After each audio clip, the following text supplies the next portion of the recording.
when after my university study, I don't know how familiar you are with the geography of Germany, in Tübingen, near Stuttgart, south of Germany, I decided to make the second part in the north, in Lübeck, north of Hamburg, in north of Germany. All my fellow students in Tübingen said, "What? Lübeck? How far north? How on earth can you go so far north?" And some of the parents of those fellow students would not even ever have traveled to this part and would not even realize completely that Germany is continuing 150 kilometers north of Hamburg. So I was there in a new club of fellow students in Lübeck, 20 or so, and 18 of them had only chosen Lübeck because they were at university in Kiel and wanted to stay as close to their home study university town as possible. There was another one from the center of Germany. I was the only one from south of Germany. I felt a bit isolated in the beginning, only in the beginning. And then after a couple of weeks, there was Easter, and I asked my fellow students, "Where will you go for Easter holiday?" And all of them would say, "We go back home to Kiel, to our parents." Only one said, "Stefan, I go to south of Germany." "Oh, to south of Germany, where will you go?" "To Hamburg." And this was not at all a joke.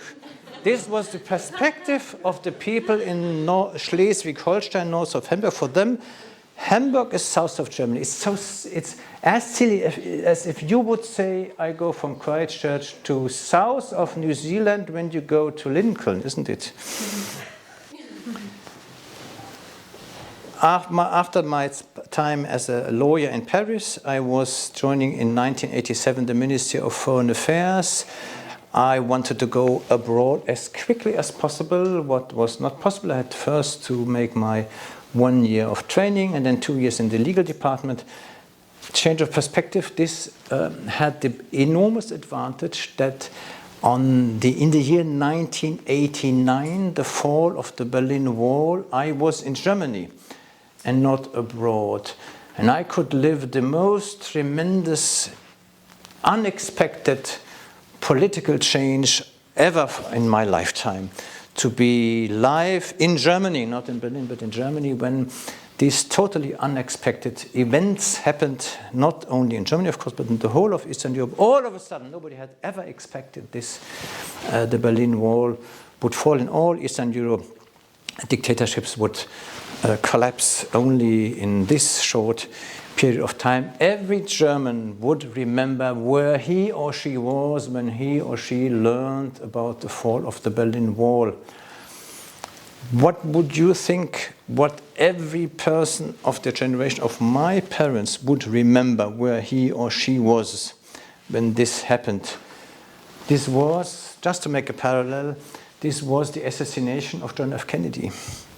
There was no television, but everybody of the generation, my parents, of your parents, would remember where they were when this happened. And the generation afterwards, of course, everybody remembers where he or she was on 9/11. And you would always remember what you did when COVID struck and when the lockdown came. This is what you will tell to your children and to your grandchildren. The year afterwards, first posting in Lisbon, I will just mention the amazing fact that in the year 1990, when German reunification came, the first year of being posted abroad, we had 2 receptions for the German National Day. First, the normal one we had at the first half of the year, and then all of a sudden, reunification, we had a second one. And this I had to compensate one time in my life.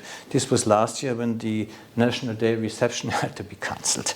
So we have now the average of 1 National Day reception every year. In Lisbon, my first posting, just one small aspect of change of perspective.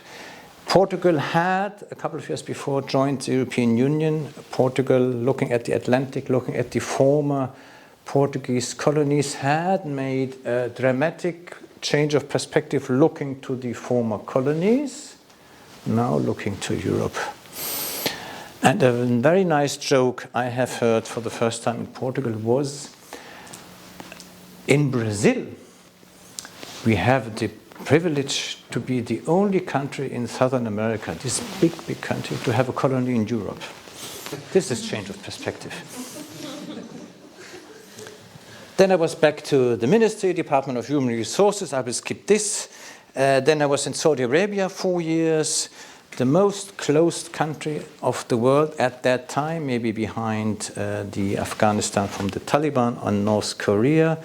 But it was the fantastic combination of adventure for me, 80,000 kilometers with the four-wheel drive around the whole Arab Peninsula, as far north as Jordan, Syria, places you can't visit anymore.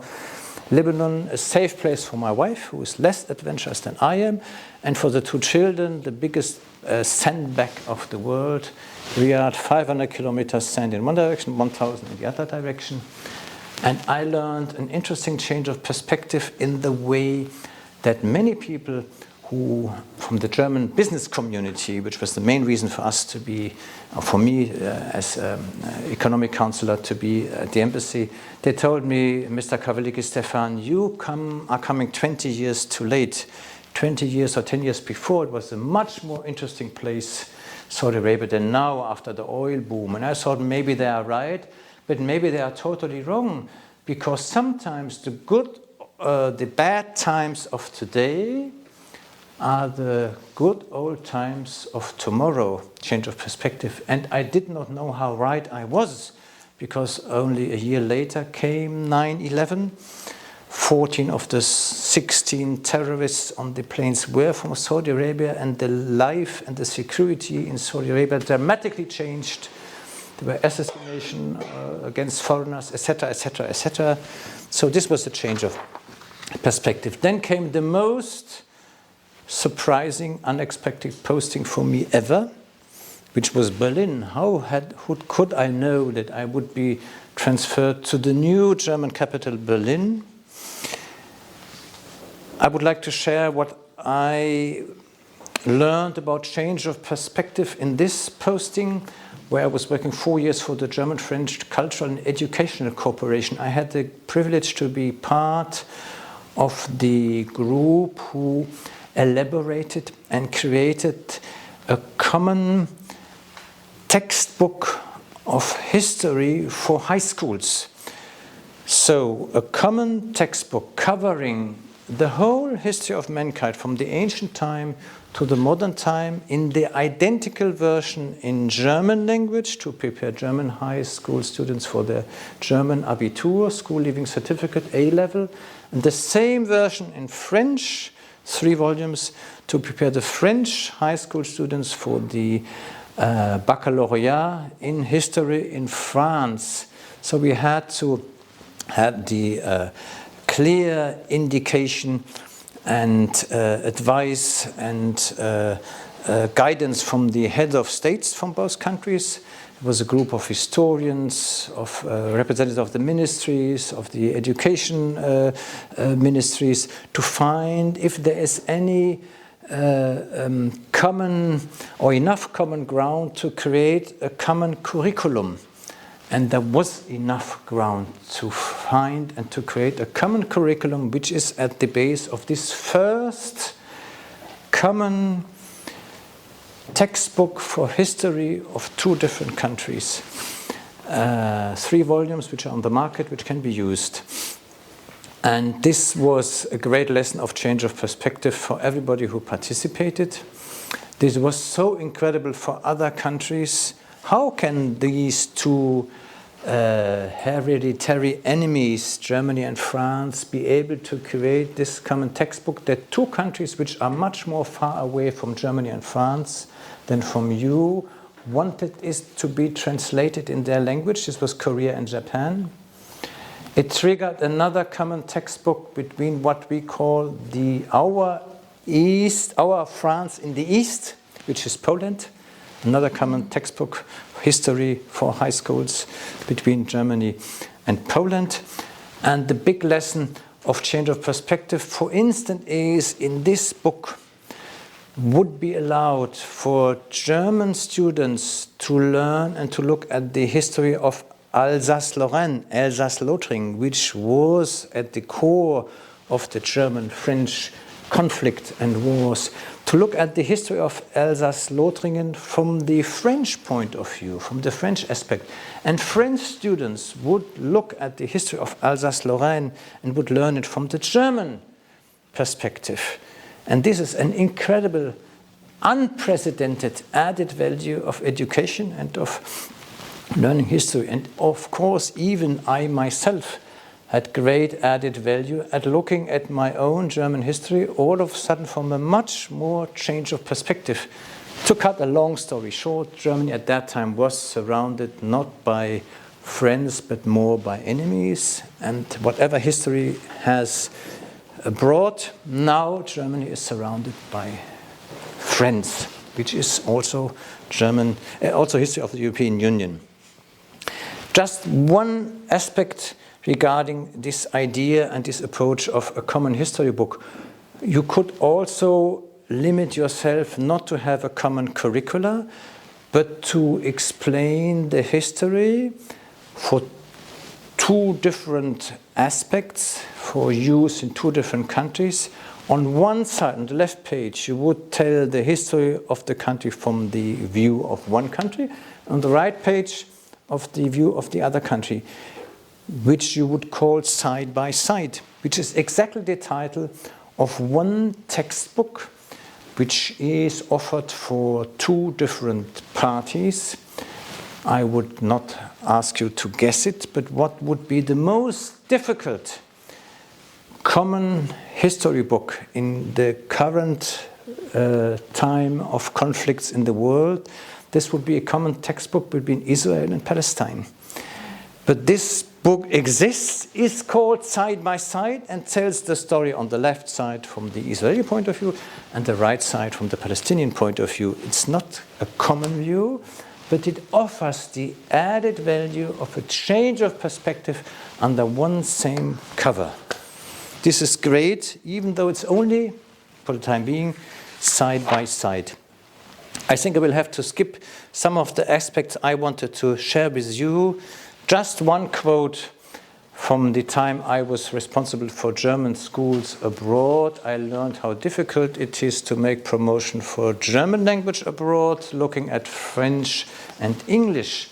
And somebody said at that time, which I think is very nice formulated, Germans want to be loved for the reasons you know. Germans want to be loved abroad. For the British, it's different. They don't feel that it is absolutely necessary to be loved. For the Brits, it is enough that everybody must learn their language. I like that. Just to mention my posting in Vienna, for the first time I had the privilege to work abroad, not in Germany, but to work in my own native language. And I understood the outrageous privilege for the British, American, and also French diplomats to be able to work in so many countries in the world in their own language. Unesco, the last posting before being transferred here, was a daily change of perspective. United Nations Institute, Organization for Education, Culture and Science, based in Paris, with more than 190 delegations and more than 100 different approaches, narratives, different religions, different languages. It's different histories, and it's a bit the big world in a small, with a lot of different working groups, electoral groups, regional groups. The whole work of the United Nations in New York and elsewhere is in this small UNESCO world. I could give an own lecture, but I have no time for this. Sometimes it's also a bit lengthy, I have to confess. And I just wanted to share one quote again. You see, sometimes we discuss about resolutions in UNESCO, like people do in New York at the headquarters or in Geneva, and we discuss how could we reformulate the first sentence, and we discuss the whole day without conclusion. And at the end of the day, somebody would say, why don't we use the original version? Okay, that's a very good idea, adopt it. So we have discussed the whole day, and there's no change, but everybody had the opportunity to express his view, his perspective, And this is the added value. And at the end of this, or one of these days, where we had discussed, and there was only little change at the end, which was adopted, the conclusion of one delegate was, what is your conclusion? We need more meetings. I also want to share with you the visit of the late Shimon Peres in Paris, former president of Israel, a Nobel Prize laureate, elder statesman, who at the age of 92 delivered a speech to the ambassadors of Unesco, who were all still in the rush hour of their lives. And he said one sentence I always remember. He said about the question if somebody is old or young. He said, look, if you look back at the achievements you have already done in your life, then you look at what you still want to fulfill. And if the number of plans you still have does outnumber the number of achievements you're looking back, then you are still young. And this was a fantastic sentence. You could and should remember all the ambassadors of UNESCO were clapping, applauding. Some had tears in their eyes about this wisdom. It was exactly 2 years ago, the 19th of March 2019, exactly 2 years ago, I for the first time met a diplomat from New Zealand. This was in Paris, because the bilateral embassy is concentrating on the bilateral relations to some of the countries, not so much in UNESCO, so I had not had the opportunity to discuss with a New Zealand diplomat in Paris up to the 19th of March, when I was in the New Zealand embassy, inscribing myself into the condolence book.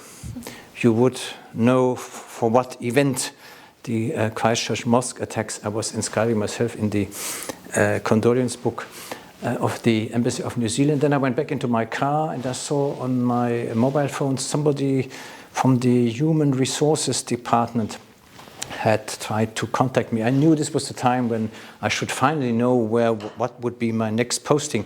I called this person back. It was the head of the Department of Human Resources, and said, "Oh, Mr. Kavalicki, thank you for calling back. Where are you now?" I said, "I'm now in my car. I was just coming out from the Embassy of New Zealand." "Oh," he said, "then everything has been said." And I knew, because I had applied for New Zealand, that this meant I would be transferred to New Zealand. That's why I'm here. So, my thesis, again, to repeat it, change of perspective, the earlier, the better. This could have prevented more conflicts, even wars, because the root of the conflicts is normally always intolerance and fanatism, added with humiliation of the opponent or a defeated enemy, and maximum requirements or claims. I want to round up with an anecdote. I lived a couple of months ago in New Zealand when I was invited as German ambassador to the celebration of the 17th anniversary of the outbreak of the Korean War. And I thought, okay, I will participate at this event. And I told to my fellow ambassadors who participated at this event, the big event with Jacinda Ardern and the then Minister of Defense and the veterans, etc. I said, look, to my fellow ambassadors, this is a celebration, a commemoration. I'm very relaxed. Normally for me it's World War I, World War II, Anzac Day, wrestling ceremonies and others. You know what I mean. I'm very relaxed in this ceremony. And then later I asked some representative of the organizers, which was not the Minister of Foreign Affairs, because I didn't see too many ambassadors. I said, did you invite every ambassador to this ceremony? And the answer was, no, we only invited representatives of the countries who participated in the war. I said, oh, but Germany did not participate in the war. And then the answer was, but why are you here? Because I was invited. Thank you very much for inviting me.